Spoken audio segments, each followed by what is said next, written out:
ప్రముఖ YouTuber social media influencer Elvish Yadav ఇంటిపై కాల్పులు జరిపిన దుండగుల్లో ఒకరిని పట్టుకున్నారు పోలీసులు.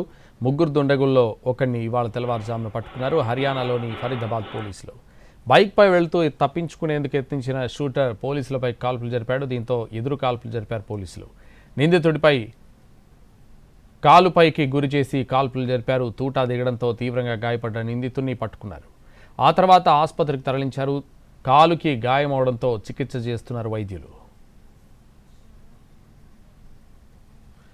ఈ నెల 17వ తేదీ తెల్లవారుజామున గురుగ్రామ్లోని ఎల్విష్ యాదవ్పై ఇంట్లోకి కాల్పులు జరిపారు దుండగులు. బైక్పై వెళ్లిన ముగ్గురు దుండగులు ఎల్విష్ నివాసంపైకి 12 రౌండ్ల కాల్పులు జరిపారు. గేటు వద్దకు వెళ్లి ఇంటి లోపలకు కూడా కాల్పులు జరిపారు.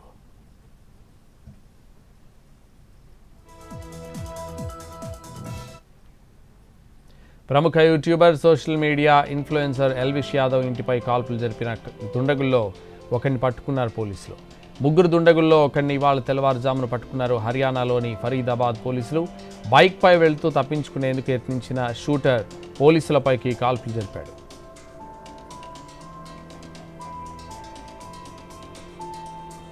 దీంతో ఎదురు కాల్పులు జరిపారు పోలీసులు. నిందితుడిపై కాలుపైకి గురి చూసి కాల్పులు జరిపారు. తూటా దిగడంతో తీవ్రంగా గాయపడ్డ నిందితుడిని పట్టుకున్నారు. ఆ తర్వాత ఆసుపత్రికి తరలించారు. కాలుకి గాయమవడంతో చికిత్స చేస్తున్నారు వైద్యులు.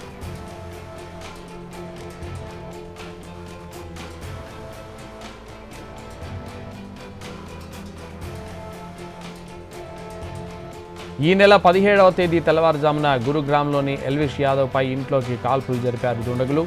బైక్పై వెళ్లిన ముగ్గురు దుండగులు ఎల్విష్ నివాసంపైకి 12 రౌండ్ల కాల్పులు జరిపారు. గేటు వద్దకు వెళ్లి ఇంటి లోపలికి కూడా కాల్పులు జరిపారు.